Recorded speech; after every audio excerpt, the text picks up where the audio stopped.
আমি অবাক হব না যদি কয়দিন পরে ইসরায়েল ইরানকে হামলা করে। আমি অবাক হব। এটা অবাক হব না যদি কয়দিন পর লেবাননে গিয়ে সে আক্রমণ করে। সে যদি কয়দিন পর মিশরে আবার আক্রমণ করে, জর্ডানে আবার আক্রমণ করে। আমি অবাক হব। এগুলো আমরা বুঝি। সুবহানাল্লাহ। পয়েন্টগুলো মিলিয়ে নেন। সব ইহুদিরা চলে আসছে জেরুজালেমে, সেখানে রাষ্ট্র গঠন করেছে, সেখান থেকে তার আরবের আশপাশের প্রতিবেশীদের উপর নিয়ন্ত্রণ নিয়েছে।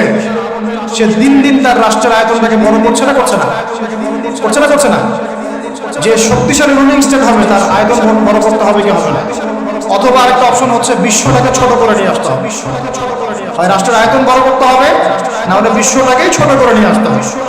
এই বিশ্বটাকে ছোট করার দুইটা পদ্ধতি তারা বের করেছে। একটা হচ্ছে ইন্টারনেট সেকশন প্রযুক্তি দিয়ে বিশ্বটাকে ছোট করে নিয়ে আসা, এটা হয়ে গেছে। বিশ্বে এখন ছোট শর্ট জায়গা, এখান থেকে ওইখানে আপনি যোগাযোগ দ্রুত করতে পারবেন। বিশ্ব ছোট, আপনাকে পায়ে হেঁটে যেতে হবে না। আরেকটা অপশন হচ্ছে পুরো বিশ্বে যুদ্ধ বাঁধিয়ে দিয়ে পুরো বিশ্বের আয়তন ছোট করে ফেলা। আর আমি কনফিডেন্ট আমার বক্তব্যে, এটা আমার ধারণা, আমার ইস্তেহাদও বলতে পারেন, যদি আমি মুস্তাহিদ নই,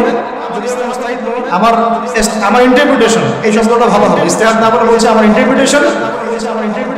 এখন আমি কি পরিসংখ্যান দিব আপনাদেরকে যে 1918 সাল থেকে এই পর্যন্ত তারা কতগুলো মানুষকে হত্যা করেছে, কতগুলা শিশুকে হত্যা করেছে, কতগুলো মা বোনকে উঠিয়েছে। আমি এখানে 3 পৃষ্ঠা লিখে নিয়ে আসছি। কয় পৃষ্ঠা বলুন? শুধু একটা ঘটনা দেখলেন আপনি, এই যে লাস্ট কয়দিন, 2 সপ্তাহ, এই 2 সপ্তাহে মৃতের সংখ্যা এখন প্রায় 6887। এখানে বেশিরভাগই নারী আর শিশু। আর ইসলামে আমাদেরকে নবী সাল্লাল্লাহু আলাইহি ওয়াসাল্লাম বলেছেন, তোমরা জিহাদের মাঠেও মেয়েদেরকে মারবে না, শিশুদেরকে হত্যা করবে না। এই শিক্ষা কে দিয়েছেন? এটা আপনাকে আমি জাস্ট দুই সপ্তাহের কথা বলছি। জাস্ট 2 সপ্তাহ।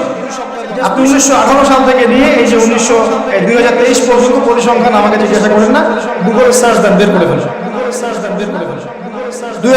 1933 থেকে 1933 থেকে 1939 মধ্যে ওখানে প্রায় 1.5 লক্ষ ফিলিস্তিনিকে মারা হয়েছে।